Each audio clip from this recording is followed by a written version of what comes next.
Okay, can you see me? See my screen? Okay. So we were discussing about the nerve supply of dura mater. Okay. So the nerve supply of dura mater means that is the part of the dura mater which is present above the tentorium cerebelli is named as the roof or the supratentorial part. The part of the dura mater which is presenting itself below the tentorium cerebelli is named as the floor or the infratentorial dura. So the supratentorial dura is separated by the ophthalmic division of trigeminal nerve. We have studied about the three divisions of trigeminal nerve, isn't it? What are the three divisions of trigeminal nerve?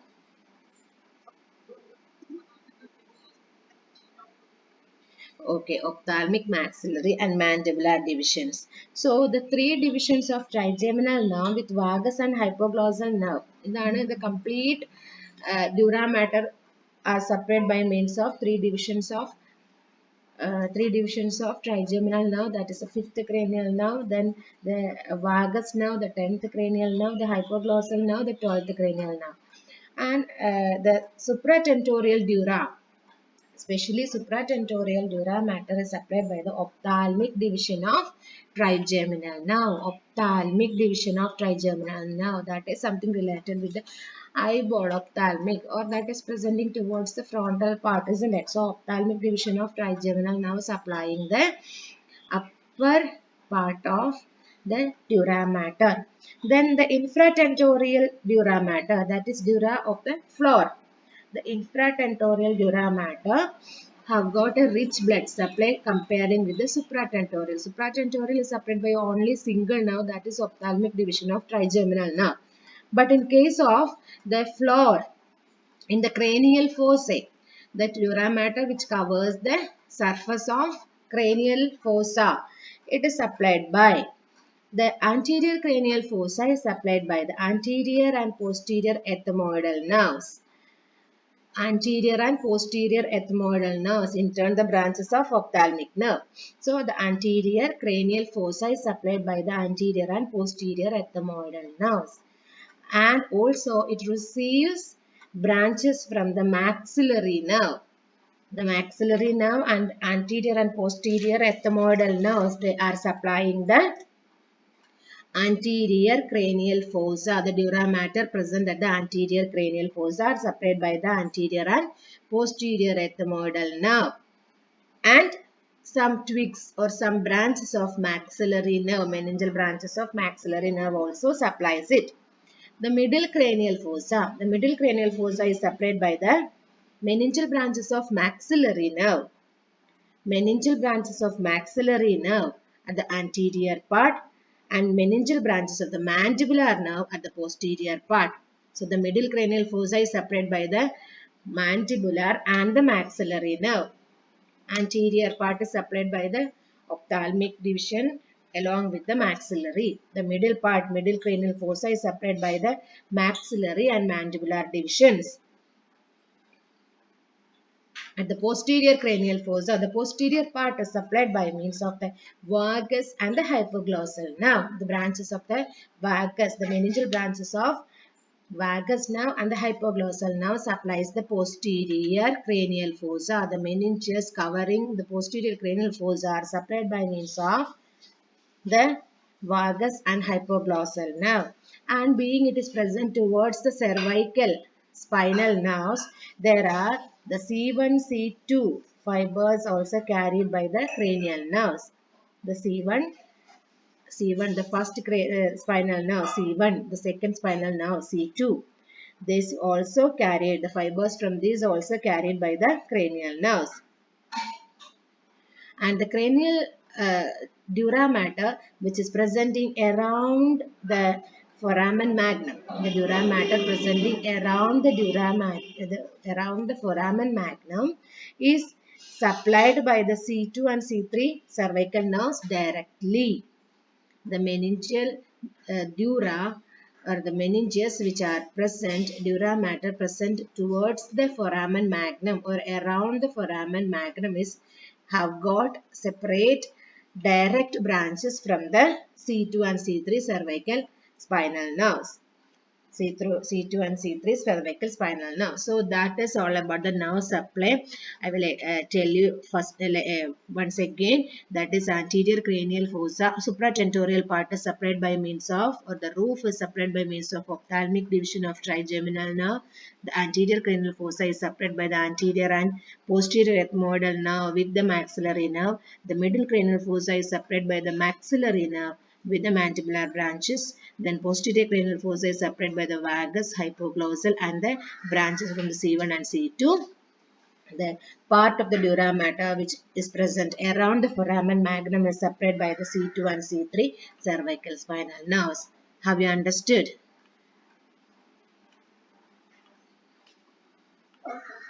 Okay. Now we are going to study about the dural venous sinuses. Okay. This is the dural venous sinuses. How we can see the dural venous sinuses can be seen like this. Okay, so the dural venous sinuses, otherwise named as the intracranial venous sinuses. They are otherwise named as intracranial venous sinuses. Some of them are, in this diagram itself, you can see some of the features are doubled, isn't it? Some of the features in this diagram are doubled. See here, this is doubled. These two lines are doubled. These two things are doubled. These are doubled like that. There are paired sinuses and unpaired sinuses. The dural venous sinuses are the various venous channels present in the cranial dura mater. They are the various dural venous channels present inside the two layers of cranial dura. They are forming by two ways. The formation of this venous channels are occurring by means of two ways. One, by the separation of two layers of the cranial dura.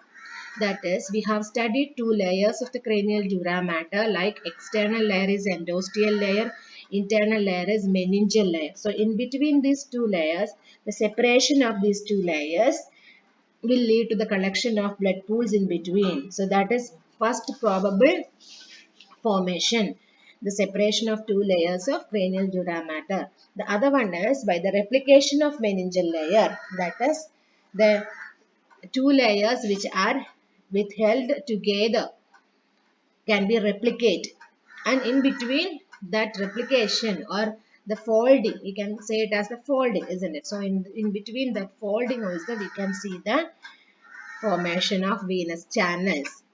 Okay, all the venous sinuses, most of the venous sinuses uh, are present between the meningeal and endosteal layers of most of the layers. That is, most of the venous intracranial venous sinuses can be seen in between the endosteal and meningeal layer, except two. That is, exceptions are inferior sagittal sinus and the straight sinus. Inferior sagittal sinus and straight sinus are not separated, that is, they are present in between the folds. Otherwise, all other venous channels can be seen in between the two layers. Okay, so what is the speciality of this venous channels? Means what is its speciality? That is, the venous channels or the intracranial venous sinuses, they are lined with endothelium like all other veins. It is lined with endothelium, that is very thin layer of endothelium, and these endothelial linings or these venous channels, they are the continuation of veins. They are the continuation of the rest of the veins which are traversing through the cranial cavity.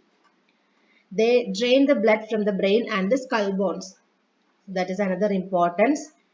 Then ultimately all these venous channels are opening into internal jugular vein. All this channels drains ultimately into the internal jugular vein, which can be seen at the jugular venous arch or which can be seen at the jugular foramen. we have studied, there is the jugular siphon can be seen. This in this diagram, this is the jugular siphon, or that bending part is named as the jugular siphon. So internal, at the upper part of the internal jugular vein, it have got an expansion and a bending when it is continuous with the sigmoid sinus, that is jugular siphon. Toward the jugular siphon, all the channels are traversing into it. And in between the intracranial venous sinuses, there we can see a number of channel interconnecting. That means all these channels are not directly opening into internal jugular vein, that otherwise they are interconnected to get it into the internal jugular vein in some other way. So that means all these channels are, most of these channels are interconnected, and also they are connected or communicate with the veins of the outside that we have studied, the facial vein which is traversing towards the cavernous sinus, that we have studied, and we have studied the mastoid opening, mastoid foramen traverses through that, there is an emissary vein. Through the foramen or vein, there is emissary vein. So like that, the emissary vein means the vein which is connecting the extracranial dural venous sinus, extracranial veins to the intracranial dural venous sinuses. So that there is a communication between the venous channels. So they have got interconnection between the venous channels and also with the veins present outside. So that it's a continuation, or it is a, these channels are completing each other. Understood? Then there are some special features of this intracranial dural sinuses. That is, first I have told you that is present in between the dura mater. Another one, they usually in histology we have studied about the three layers of veins, isn't it? Tunica intima, media, and adventitia. Where in tunica media we can tunica intima we can see the endothelium. Tunica media you can see the muscular fibers, smooth muscle fibers. Tunica adventitia you can see the connective tissue through which the blood vessels and the vasa vasorum, the longitudinal muscle bundles also you can see. So instead, this venous channels, the intracranial venous channels does not possess the muscles in their wall because it is formed by the fibrous dura, isn't it? So that is another important thing. They do not possess muscles in their walls like other veins. And it is lined by the endothelium only. That is, muscle coat is absent. Then they are devoid of valves. The intracranial venous channels are not simply veins, so that it uh, devoid of valves. The flow to and fro flow will be provided. It receives venous blood and the CSF. That is another important thing. It receives, that is, the CSF occurs from the blood capillaries. CSF is draining, or CSF is developing from the blood capillaries of the lateral ventricle. Lateral ventricle is the cavity which is present inside the, which is majorly present inside the cerebrum. So the majority of CSF is developing, or it is emerging, or it is forming within this lateral ventricle. The capillaries oozes out from the capillary. So that there is a exchange or the passage in between through the permeability, the passage between this, it is happening. So it receives venous blood channels, blood vessel, venous blood and the CSF, and also receives valvulus emissary veins which regulates the blood flow and maintain the equilibrium of venous pressure within and outside the skull. So the emissary vein, that is the major role of emissary vein, it regulates the intracranial venous pressure by, if the blood flow, if there is low, it have to increase. If there is a high tension, it have to withstand, or it have to reduce, like that. So all these are the introduction about the intracranial dural venous sinuses. So now you know what is intracranial venous sinuses, where it is present. Now we are going to study about the classification of intracranial venous sinuses. About 21 sinuses are present. About 21 sinuses are present. They are classified into two, paired and unpaired venous sinuses. Paired means in this diagram itself you can see some of this are paired. Some of these are single, isn't it? So can you see the unpaired sinuses here? Can you name it from this diagram? It is already labeled. So you can say it from the diagram. Yes, yes, yes. Very good, very good. Superior sagittal sinus is only single line. അല്ലേ നമുക്ക് ഇതിൽ കാണാൻ പറ്റുന്നത് only single line. So that it is the single. Okay, very good, very good. Then next one. Yes, the inferior sagittal sinus you can see as a single line, so that it is also single. Then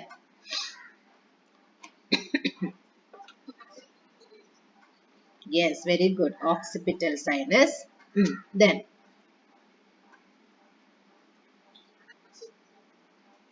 no, the transverse sinus is present on either side. The straight sinus, what? Inferior petrosal sinus is not. That is paired right and left on the inferior petrosal sinus. Yes, straight sinus. Then straight sinus.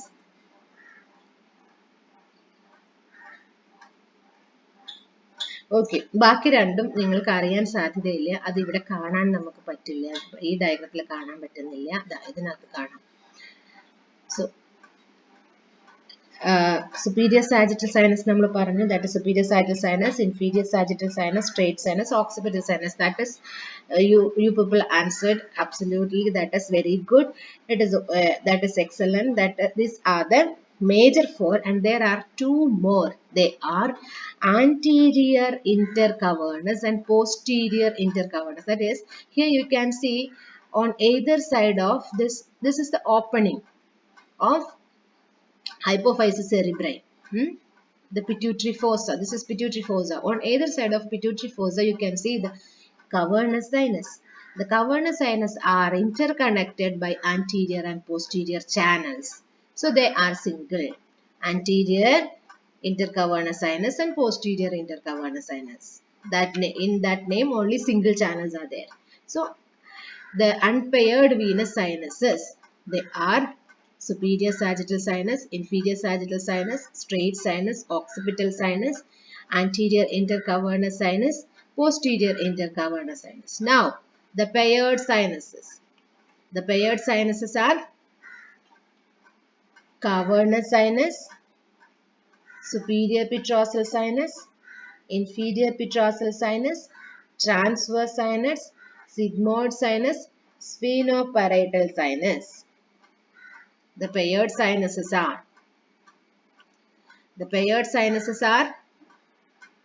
name it cavernous sinus. Can you see on either side in this diagram you can see the cavernous sinus. Select on either side you can see the cavernous sinus. Now this is superior petrosal sinus. Superior petrosal sinus, superior petrosal sinus. You can see on either side superior petrosal sinus. This is inferior petrosal sinus. On either part, on the right and left half, you can see inferior petrosal sinus. Can you see this?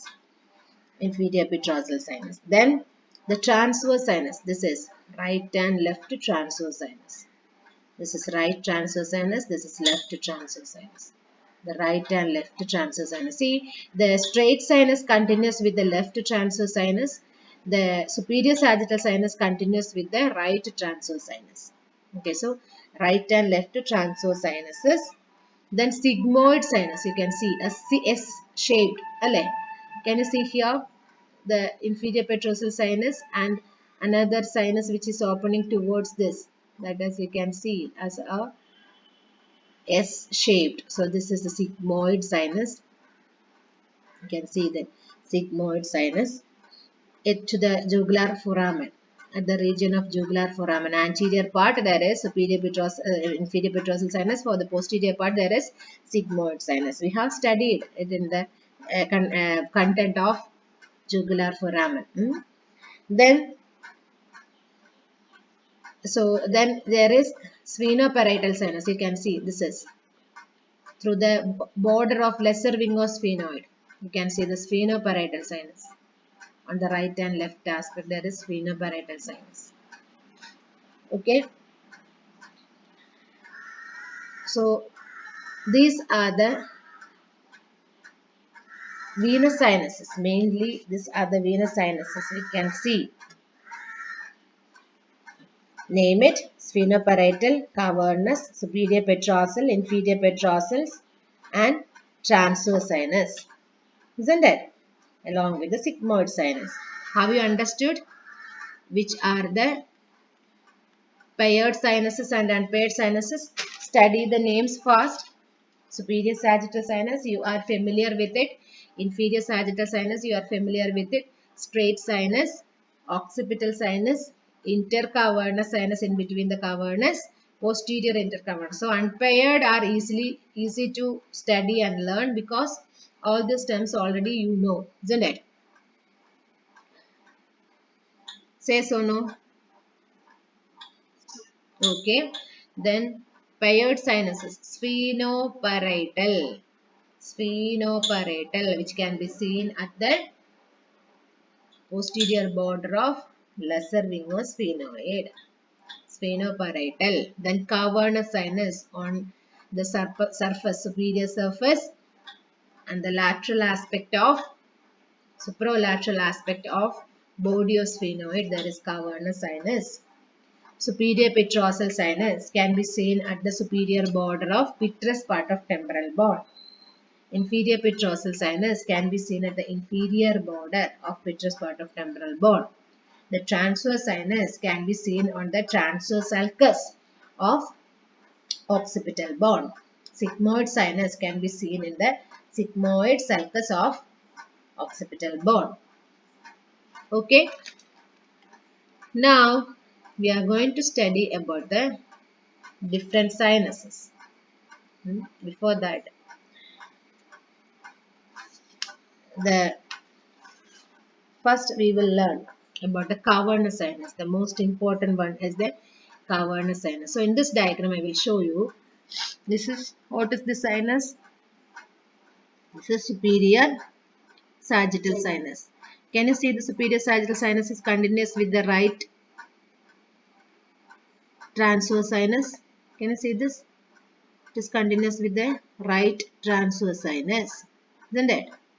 And this is left transverse sinus. The left transverse sinus continuous with the straight sinus.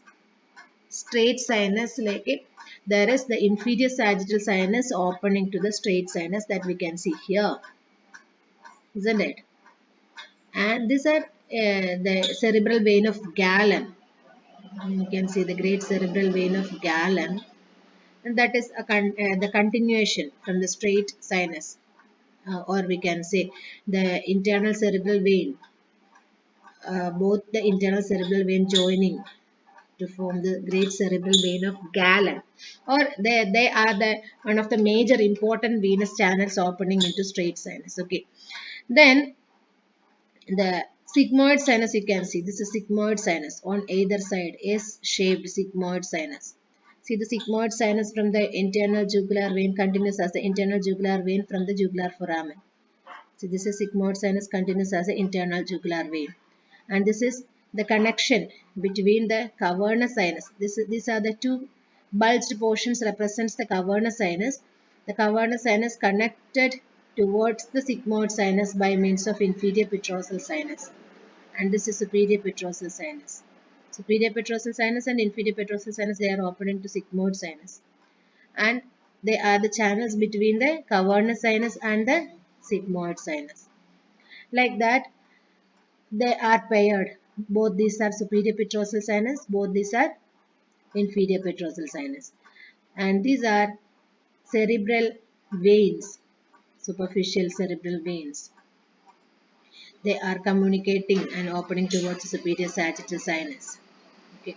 So, uh, then these, these are the major venous channels which can be seen here. Okay, that is All others are the connecting veins. So you can see occipital sinus, right and left sigmoid sinus, then straight sinus, then superior sagittal sinus, inferior sagittal sinus, right and left cavernous sinus, then sphenoparietal sinuses extending from the anterior aspect of cavernous sinus extending as the sphenoparietal sinus. Can you see here? The sphenoparietal sinus, they are continuous from the cavernous sinus. So right and left cavernous sinus, right and left superior petrosal sinus, right and left inferior petrosal sinus. So these are the basilar veins. Basilar venous plexus are continuous with it. Then there is right and left sigmoid sinus, continuous with the transverse sinus. So now we are going to study about the cavernous sinus. Cavernous sinus. Uh, no need to copy the notes, listen to the class, and you can write down the notes from the textbook. Okay, and there are some more points in this notes. I have to add some more points, that's why I'm telling you. Or you can write the lecture note, don't write it from the slides. Okay, you can listen and write it if you want from the lecture notes. So the cavernous sinus, the cavernous sinus is about 2 centimeter long. This is cavernous sinus, right, and this is the position of right and left cavernous sinus. So the cavernous sinus is about 2 centimeter long, 1 centimeter wide. Is a large venous space situated on either side of body of sphenoid, on either side of pituitary fossa, on the lateral aspect, soprolateral aspect of body of sphenoid, and sella turcica in the middle cranial fossa. Have you understood the position? Have you understood the position? Can you hear me? Okay, listen. So, the cavernous sinus, all of you listen carefully. It is very important essay question. Okay. So, cavernous sinus can be asked for a single question also. So, the cavernous sinus is the venous channel which can be seen at the or on the surface of the body of sphenoid on the lateral aspect. This part of cranial cavity is very familiar to you, isn't it? So you know where it is the position, isn't it? Say so, no? You have studied about the middle cranial fossa, right? So you know what is this position. Okay, this is the greater wing of sphenoid and this part is the body of sphenoid. So here you can see that is the part which we can see here. It is the or this fold or the channel of venous space which can be seen here as the cavernous sinus. The interior of the cavernous sinus, the interior of the cavernous sinus is subdivided. The interior of the cavernous sinus is subdivided by means of small spaces, subdivided into small spaces by trabeculae. By the trabeculae, the spaces inside the cavernous sinus. This is representing both sides of the body of sphenoid. This is the pituitary fossa and this is a space where we can see the cavernous sinus. So this small spaces, the entire cavity subdivide into small spaces by means of the trabeculae which are extending from the dura, and this small spaces are named as caverns. Caverns means the other small spaces present inside the cavernous sinus. That's why it is named as the cavernous sinus. Hence the name cavernous sinus. It is with caverns within it. The floor of the sinus. This is floor. The floor of the sinus is formed by endosteal layer because below that you can see the body of sphenoid. So the floor is covered with or presenting itself by means of the endosteal layer, sphenoid body covering layer of the dura. Endosteal layer. The lateral wall, which is presenting towards the middle cranial fossa. The lateral wall, the roof, and the lateral wall, roof, and the medial wall. Roof is presenting itself towards the upper aspect. This is lateral wall present here, and this is medial wall. The roof, medial wall, and the lateral wall, they are by means of meningeal layer of dura mater.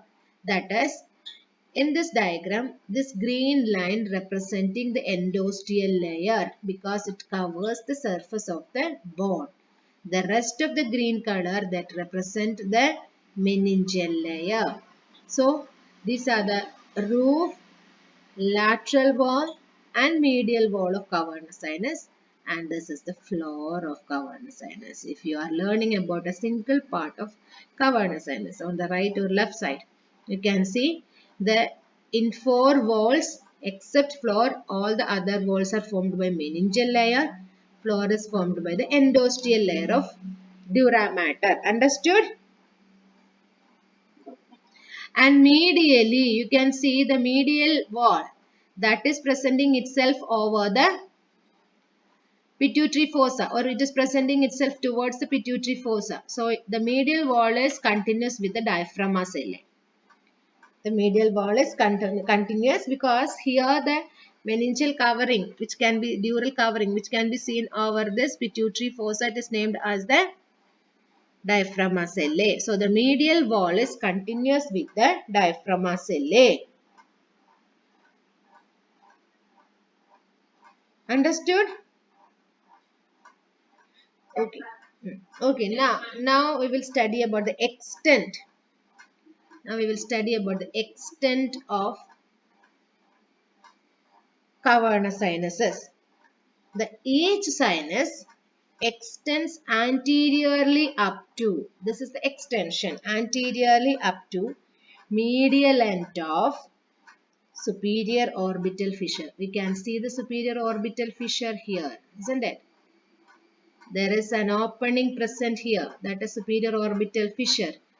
Here this opening is the optic canal. So the optic canal and the lesser wing of sphenoid which is overhangs over the superior orbital fissure. So the anterior extension up to medial end of superior orbital fissure, and posteriorly it is extending up to the apex of petrous part of temporal bone. This is the petrous part of the temporal bone. This is the petrous part of the temporal bone. So it is extending up to the petrous part of the temporal bone. Understood? So that is anterior extension and posterior extension. Anterior extension up to superior orbital fissure, supraorbital fissure. Posterior extension up to the petrous apex of petrous part of the temporal bone. Now the relations. Superiorly, that is, this is the roof. So superiorly it is related to optic chiasma, that is right and left optic nerves which are emerging, right and left optic nerve which are emerging from the opening, the optic canal, that is after emerging right and left optic nerve joining to form a connecting part which is named as the optic chiasma. So can you see here, right and left ones are forming as a single here, junction, isn't it? So it is named as the optic chiasma. Again it is after uniting, again it is separating into two itself. So that immediately after entering into cranial cavity from the posterior aspect of eyeball, it is joining with the other optic nerve to form the optic chiasma. So superior relation is optic chiasma, optic tract. Optic tract is the continuation of the optic chiasma as the two separate tracts. Optic tract. Then there is internal carotid artery. Internal carotid artery also can be seen. That is through the carotid canal. The internal carotid artery enters into it. So the internal carotid artery is also, and the internal carotid artery is the content of this cavernous sinus. So that is also forming as a superior relation. Then there is anterior perforated substance. That is a new term. You might have not heard about it. The anterior perforated substance means that is a porous region which can be seen at the base of brain.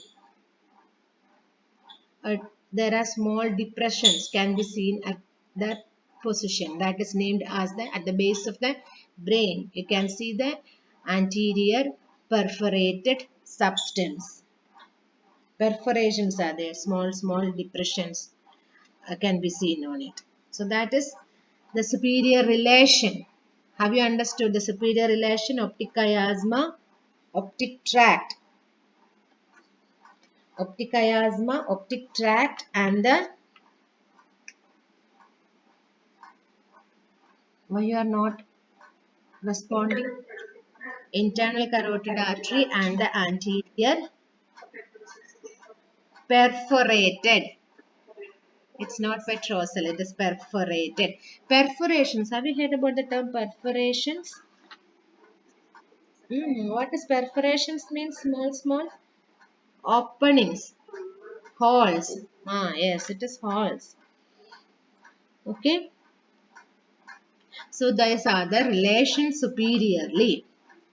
Inferiorly, that is, this may be the in your textbook there may be less contents. Okay, in your text, that is, we have given the neuroanatomy textbook, so you can write down the lecture notes, because there may be only internal carotid artery have given in your textbook. Okay, as superior relation. So all these are the superior relations. Then inferiorly, inferior relation is foramen lacerum. We know there is towards the apex part of the petrous, there is the foramen lacerum, isn't it? So foramen lacerum, that is one relation, inferior relation. The junction of body and greater wing of sphenoid. The junction of body and the greater wing of sphenoid. That is another important relation. So inferiorly, the junction of body and greater wing of sphenoid and the foramen lacerum. That is the meeting point of body greater wing with the apex, isn't it? Where we can see the foramen lacerum. So these are the inferior relations of cavernous sinus. That means the cavernous sinus resting over these bony parts, over the foramen lacerum, over the meeting part of body to the greater wing of sphenoid. Understood? Okay, now medially it is related to pituitary gland, of course, because medial aspect have got the pituitary fossa, isn't it? So medially it is related to pituitary gland and sphenoidal air sinus. See, you can see this is the medial relation. Medially it is related to pituitary gland and sphenoidal air sinus. These are the body of the sphenoid. Body of the sphenoid contains right and left air-filled cavities. It is named as the sphenoid air sinuses.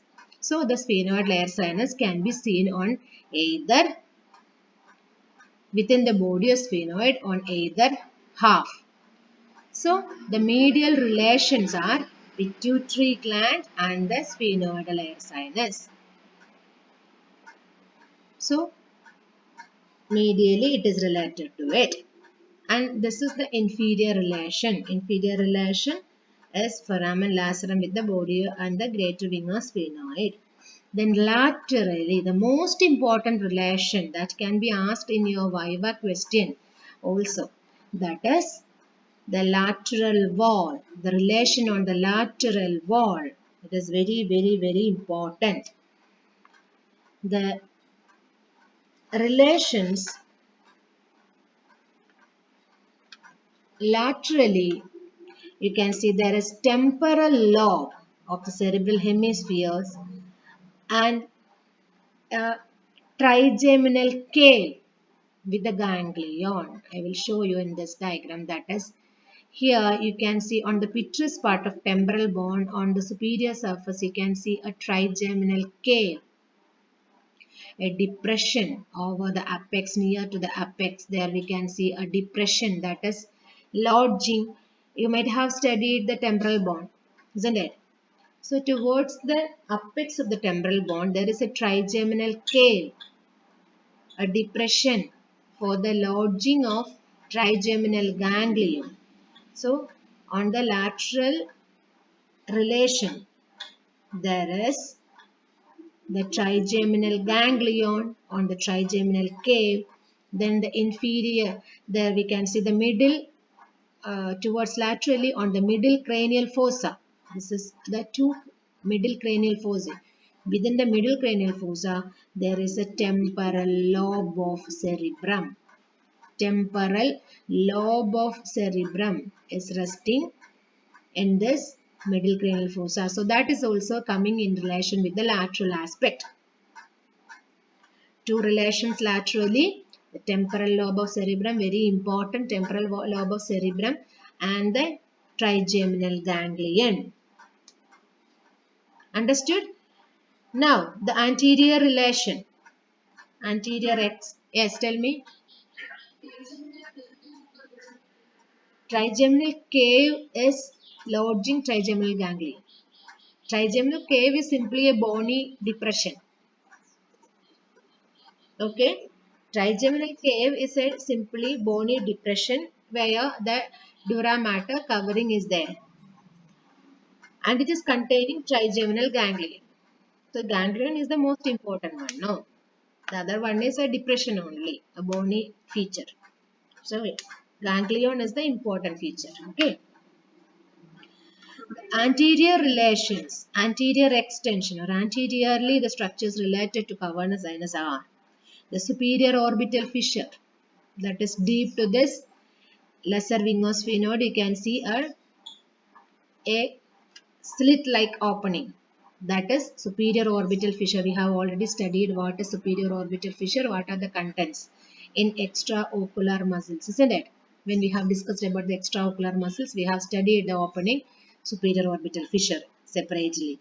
So the superior orbital fissure forming as the anterior boundary, and also the apex of the orbit, that is the orbit is the cavity which can be seen inside here, the orbital cavity. So it is presenting itself towards the cavernous sinus, that is the apex is forming posteriorly. So the apex of orbit, that is second relation. The two structures present anteriorly are superior orbital fissure and apex of orbit. Posteriorly, the midbrain. Posteriorly, that is, this is the region which is named as the clivus. The clivus is the continuation of superior surface of body of sphenoid with the basilar part of the superior surface of basilar part of occipital bone. When it is continuous downward as a slope surface, it is named as the clivus.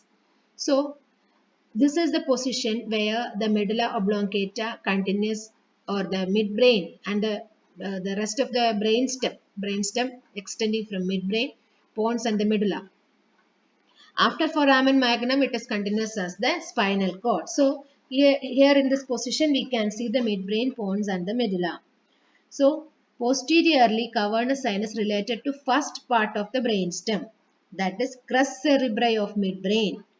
Crus cerebri are the two bundle of fibers, the collection of bundle of fibers which are forming as two arms which are connecting to the cerebrum.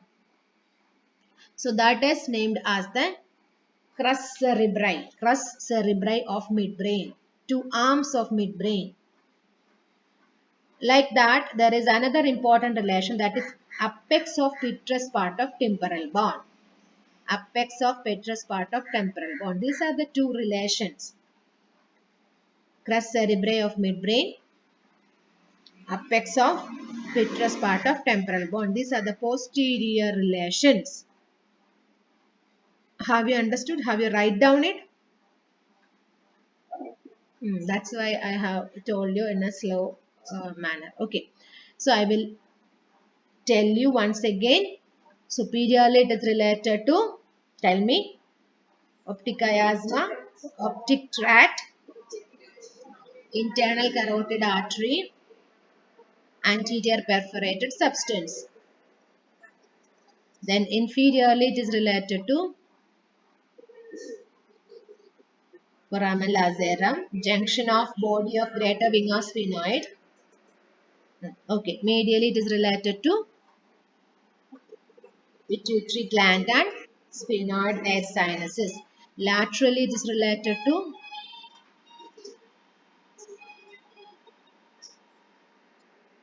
cave with the trigeminal ganglia.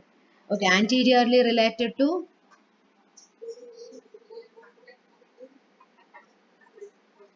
okay, very good. Posteriorly related to apex of the petrous part of the temporal bone. Okay, very good. So, I have told you the lateral relations are more important because there are some structures present on the lateral wall. There are some structure present at the lateral wall of cavernous sinus, not the structures presenting external to cavernous sinus, within the wall of the cavernous sinus, that is in between this endosteal and meningeal layer, or within this blood pools and the meningeal layer. There we can see the structures. They are from above downward. They are named as oculomotor nerve, the third cranial nerve, the trochlear nerve, the fourth cranial nerve, ophthalmic nerve, that is first division of fifth cranial nerve, then maxillary nerve, that is second division of fifth cranial nerve. So from extending from third to fifth, okay, third oculomotor nerve, fourth trochlear nerve, and first two divisions ophthalmic and maxillary. First V1 and V2, or first two divisions 5-1 and 5-2. That is first two divisions of ophthalmic division and maxillary divisions of fifth cranial nerve, trigeminal nerve. So these are the important features. Why the lateral wall of cavernous sinus is more important? Because on the wall of the cavernous sinus laterally there is a presence of cranial nerves. Cranial nerves traverses through it. Name oculomotor nerve, trochlear nerve, ophthalmic nerve and the maxillary nerve. Understood? So this is the diagram that you have to study and draw in your, it is nicely given in your, no need to draw, it is nicely given in your textbook. Okay, so the diagram you have to draw it and learn it, because you have to draw it in your examination paper. Understood? Okay, so it is compulsory. Okay, you have to learn it today itself. So have you understood up to this portion, all of you? Okay. So another important feature is the structures present within the carotid triangle, within the, sorry, the carotid, not the carotid triangle, that is within the cavernous sinus, because this is the lateral wall. Now we can see the space within it, that is within this caverns, within this venous channels, there are the structures passing. There are two structures passing through the cavernous sinus. They are You can see here it is given as a rounded structure with a small round, isn't it? That rounded structure, that is internal carotid artery. Internal carotid artery with its sympathetic plexus around it. Internal carotid artery with its and we know the major arterial systems have got sympathetic plexus around it to control the blood flow within it, isn't it? So you can see the sympathetic plexus along with the internal carotid artery. So internal carotid artery with the sympathetic plexus of nerves around it traverses the cavernous sinus. And this other one is abducens nerve. What is the number of abducens nerve? Sixth cranial nerve, isn't it? Sixth cranial nerve. So listen here. Third, fourth, fifth, sixth cranial nerves are related to the cavernous sinus, isn't it? Third, fourth, fifth, sixth, all the four cranial nerves, isn't it? That's why the cavernous sinus, why it is more important than other sinuses. Another thing, the cavernous sinus, because of all these relations and communication channels, most of the sinuses are connected, and the extracranial venous channels of your face, all those things are passes towards this cavernous sinus, so that the cavernous sinus thrombosis or the infection, pus collection or the infection of this cavernous sinus meninges is fatal. Cavernous sinus thrombosis is fatal. Do you know the region which is presenting over your upper lip and the lower part of nose is named as the dangerous area of face, because any pustule, that is pus filled small pimple, also can be make into a second grade of infection and can be lead through the deep facial veins into the pterygoid venous plexus. Pterygoid venous plexus are present inside your infratemporal fossa in relation with the medial and lateral pterygoid muscles. From this pterygoid venous plexus, it can be lead to cavernous sinus because there is the absence of valves in the facial veins and also in pterygoid venous plexus, so that the retrograde infection can be occurs. So it is traversing up to the cavernous sinus. If this pus collection can or the infection can travel up to cavernous sinus, that can be lead to fatal. That much of importance is there for the upper part of the upper lip. That is that philtrum portion, no? The upper part of the area above the upper part and the lower part of the nose. So that part is named as a dangerous area of face, because the infection from that area can be lead to cavernous sinus thrombosis. So that much of importance is there for the cavernous sinus.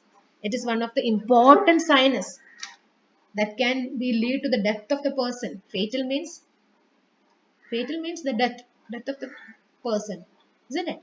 So that's why we are studying the cavernous sinus in detail. So, and two more structures. So, and that in this diagram itself we know there are a number of structures which are associated with the cavernous sinus. So any infection occurs in this cavernous sinus will affect the functioning of all these structures. So the internal carotid artery and the abducens nerve presenting itself within the cavernous sinus. Abducens nerve, what happens, like it enters the sinus by passing below the petrosphenoid ligament in between the petrous part of temporal bone and the sphenoid, the body of the sphenoid ligament, and accompanies the artery in its inferolateral aspect. That's why it is given on the lateral aspect in this diagram. That is the position of abducens nerve. So when you are drawing the diagram, these positions of the nerves and the arteries and the nerves present on the lateral wall, you have to study it well and you have to draw it in that position itself. Otherwise, the diagram will be wrong. Okay. And importance is the pulsation of the internal carotid artery helps in expelling blood from the sinus. So that is one of the important activity from the internal carotid artery. By its presence, by the pulsation, it can be moved, or the blood, it can make waves, or it can make vibrations within the caverns. So that is about the structures present on the lateral wall and structures present within the cavernous sinus. Have you understood? Okay, now the tributaries of cavernous sinus. This is the diagram how we can see the cavernous sinus. These are the nerves present on the lateral wall, and this is internal carotid artery, and this is the abducens nerve. Now the tributaries of cavernous sinus. In your textbooks, a diagram have given, so you can study from this. This is a diagram to show it. Okay. First you can listen. The tributaries of cavernous sinus means the venous channels which are opening into cavernous sinus. The cavernous sinus receives blood from different sources, from the orbit, from the meninges, and from the brain. So the three sources are there. The orbital veins, meningeal veins, the other dural sinuses present in the meninges, and brain, that is anterior middle cerebral veins with its cortical and central tributaries. Hence its tributaries forming a number of channels which are traversing within the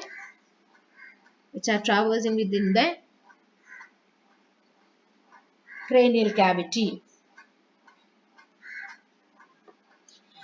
The tributaries, we can name it the superior ophthalmic veins and inferior ophthalmic veins.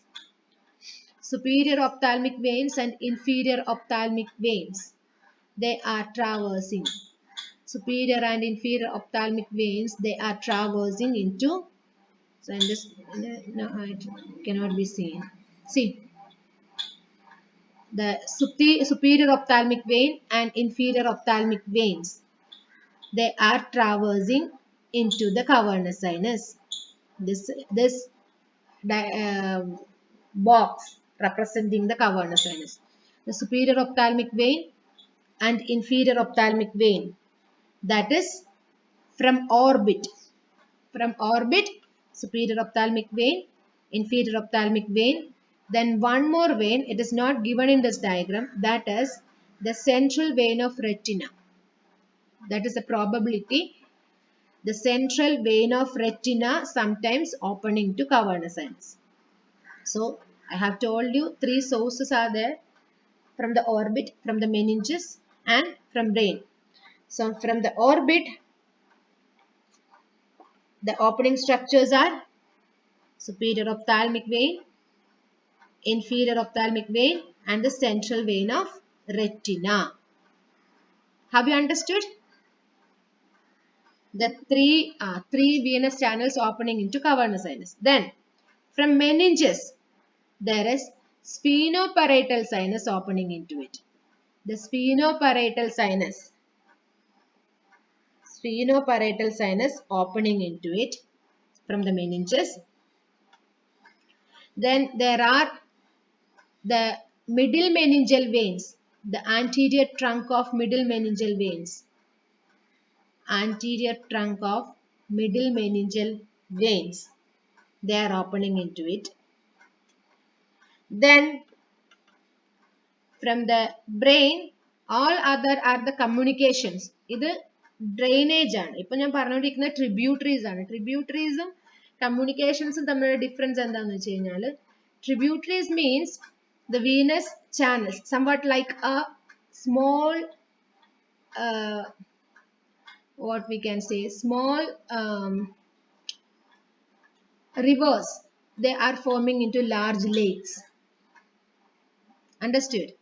That is, tributaries are small channels that will flows into a large space. But the communications means they have the large venous channels have got interconnections. That is a communication. So most of the venous channels are intercommunicating, out of which the sphenoparietal sinus that we have seen here.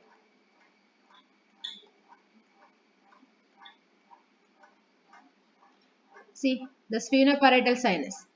This is directly opening into cavernous sinus. See, you can see the superior ophthalmic, inferior ophthalmic and central vein of retina which are opening into it. All these are the tributaries. Then anterior trunk of middle meningeal vein. Can you see this opening into it? Okay. Now from the brain, the superficial middle cerebral vein. The superficial middle cerebral vein and inferior cerebral vein. Superficial middle cerebral vein and inferior cerebral vein. These are the veins passes from the or forming as a tributary of. So all these venous channels collectively forming as cavernous sinus. Understood? So superficial middle cerebral vein, that can be seen inside. It is opening. So this is superficial middle cerebral vein. Then inferior cerebral vein. Inferior cerebral veins. So these all are the structures which are forming as the tributaries of cavernous sinus. Let me tell you again the names. From the diagram you can notice it and identify it. First one, you can see the central vein of retina in this diagram. Can you see this? Central vein of retina. Can you see this? Can you see my diagram? Okay. Then superior ophthalmic vein, inferior ophthalmic vein, sphenoparietal sinus, anterior trunk of middle meningeal vein, superficial middle cerebral vein, superficial middle cerebral vein, inferior cerebral veins. Okay, so inferior cerebral vein, superficial middle cerebral vein, anterior trunk of middle meningeal vein, sphenoparietal sinus, inferior ophthalmic and superior ophthalmic vein with central vein of retina. These are the tributaries. Have you understood? There is a simplified diagram of this one. There is a simplified diagram of this relations can have given in your textbook. So you have to learn it to show the communication tributaries of the cavernous sinus. Not the communication, tributaries. Have you understood, all of you? Please tell me the names of the veins opening, forming the tributaries.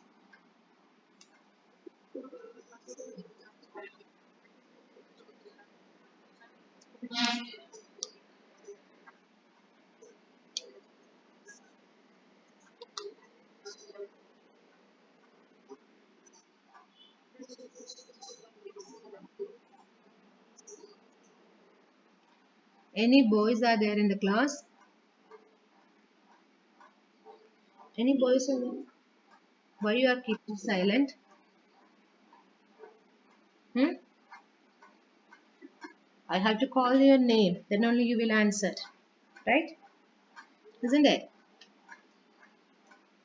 Is it like that? So respond. When you are asking one question, you have to answer. Okay.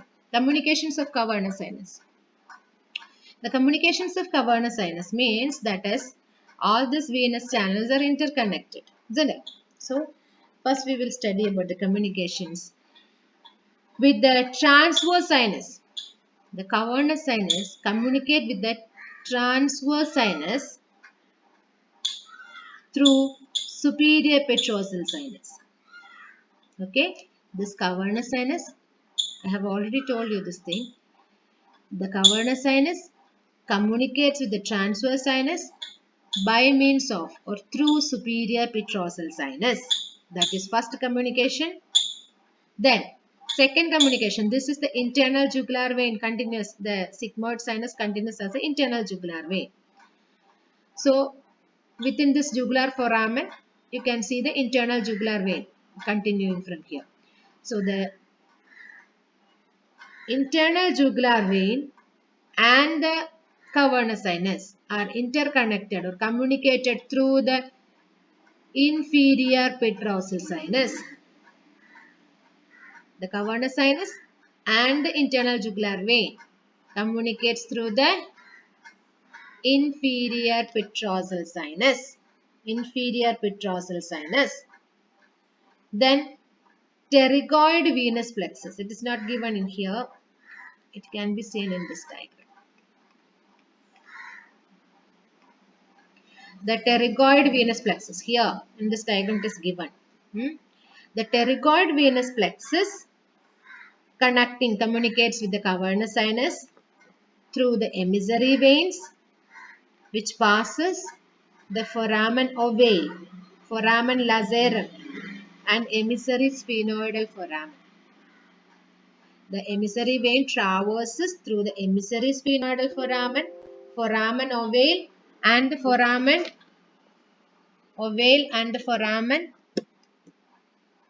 lazarum. All these emissary veins are connecting in between pterygoid venous plexus. The network of venous plexus can be seen at the infratemporal fossa. The pterygoid venous plexus and the cavernous sinus are communicating each other by means of, tell me, the emissary veins passing through the foramen ovale, foramen lazarum and the emissary sphenoidal foramen. Okay. Now the facial vein.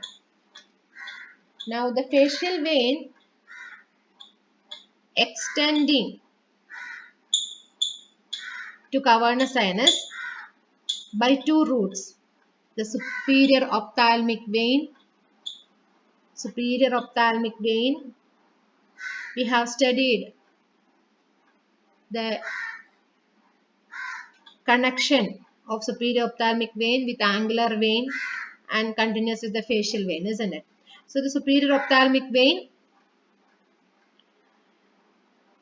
being the tributary of cavernous sinus, it have got connection towards the angular vein and in turn it is connected to facial vein.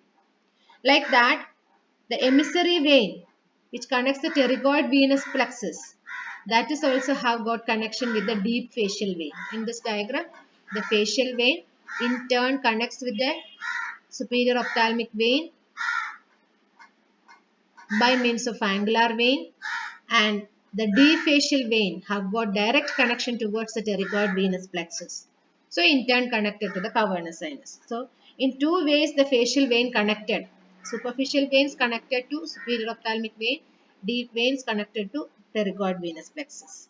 So both this superior ophthalmic and the pterygoid venous plexus, they are in turn connected to the cavernous sinus. So that is also important. Communication. Then this right and left cavernous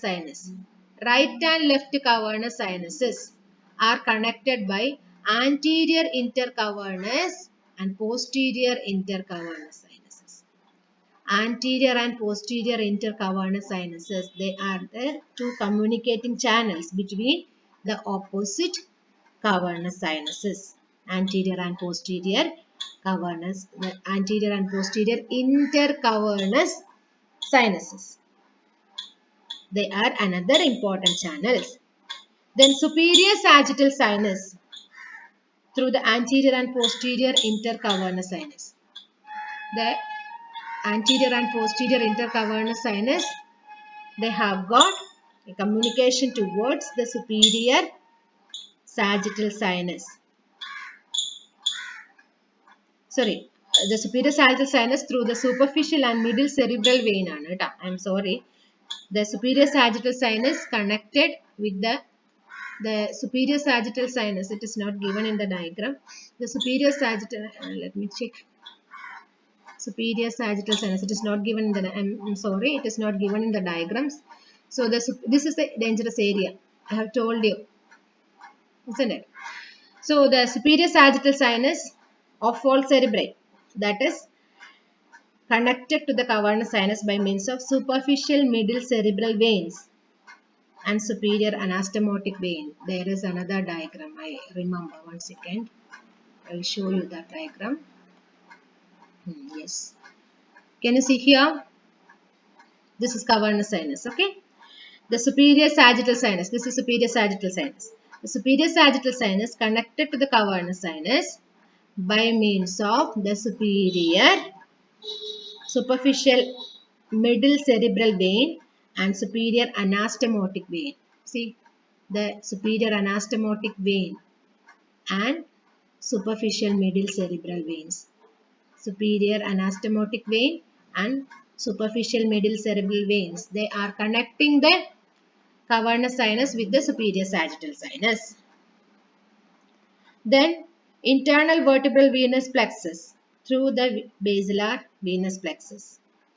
The cavernous sinus connected with the, that we can see here. Yes. Here we can show you, this is basilar venous plexus. This is basilar venous plexus. So this basilar venous plexus connected with the cavernous sinus or communicate with the cavernous sinus. In turn, it is connected towards the internal vertebral venous plexus.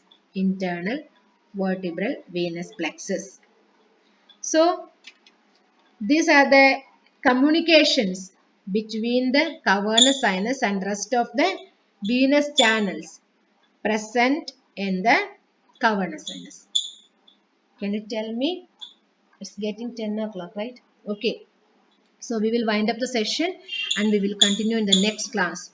I'll tell you once again, the transverse sinus connected by superior petrosal sinus, the internal jugular vein connected by means of inferior petrosal sinus, the pterygoid venous plexus connected by means of the emissary veins of foramen ovale, foramen lacerum and emissary sphenoidal foramen, the facial vein connected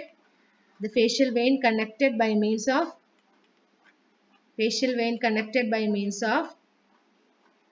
the superior ophthalmic vein and the emissary veins, which are connected towards the deep facial veins and the pterygoid venous plexus in turn to the cavernous sinus. Then superior sagittal sinus by means of superficial and middle cerebral vein and superior anastomotic vein that have given in this diagram. This is superior anastomotic vein on either side and this is superficial middle cerebral veins which connects the superior sagittal sinus with the cavernous sinus. Then the vertebral venous plexus are connected with the cavernous sinus by means of the basilar venous plexus. Have you understood up to this? Okay. So the cavernous sinus thrombosis, I have told you earlier, the cavernous sinus thrombosis, that is the important clinical anatomy. Okay. Cavernous sinus thrombosis. That is, cavernous sinus thrombosis means due to numerous communications, the commonest cause of thrombosis can be from any septic area. The infection can be from any septic area, from the dangerous area of the face, through facial vein or deep facial vein, pterygoid venous plexus, through emissary vein, it can be lead to cavernous sinus. These are the interconnected channels: facial vein, deep facial vein, pterygoid venous plexus and the emissary veins connecting to cavernous sinus. The symptoms and signs means How we can identify it? The severe pain at the eye and forehead due to the involvement of ophthalmic nerve which are supplying this region. Severe pain in the eye and forehead. Then ophthalmoplegia. Ophthalmoplegia means paralysis of ocular muscles due to involvement of third, fourth, sixth cranial nerves. Paralysis of the muscles of the eye due to the nerve supplying the muscles. Then the odymatic fluid or the oedema of eyelid, that is the fluid collection on the eyelids with exophthalmos. Exophthalmos means the projection of eyeball towards exterior, the exophthalmos, due to congestion of orbital veins following obstruction of ophthalmic veins, so that it can be lead to bulging of eye. The congestion of orbital venous channels. So that is important applied anatomy for the cavernous sinus. That is cavernous sinus thrombosis.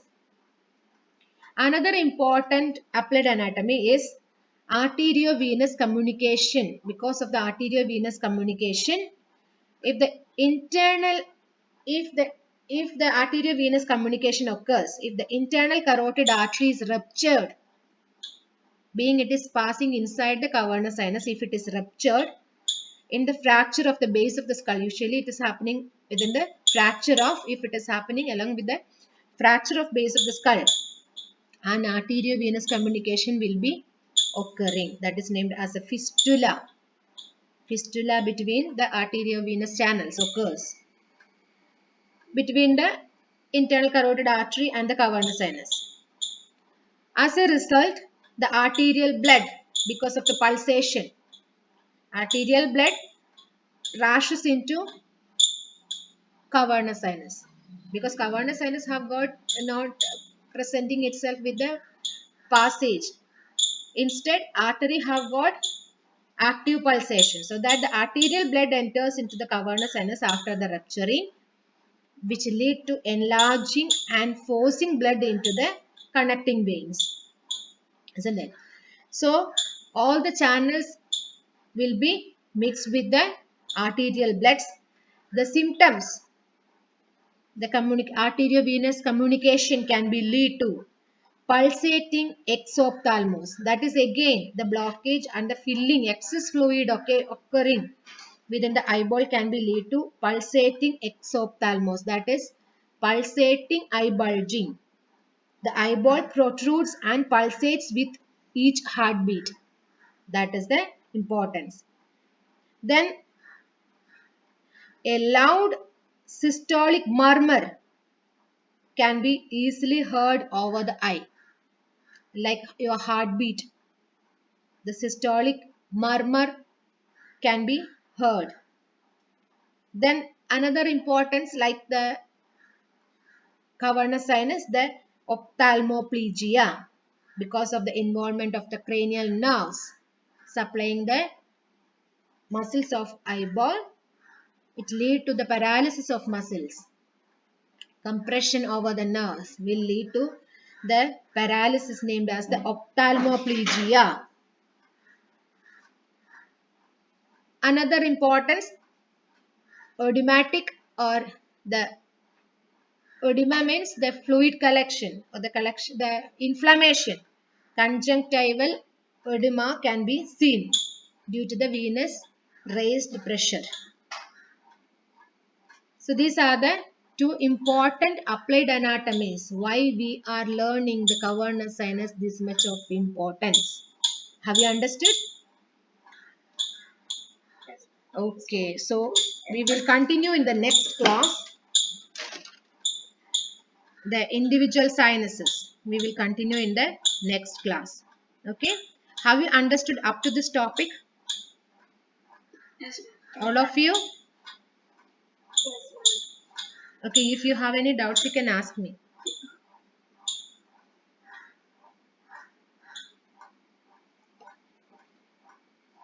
Okay, then we will wind up the session.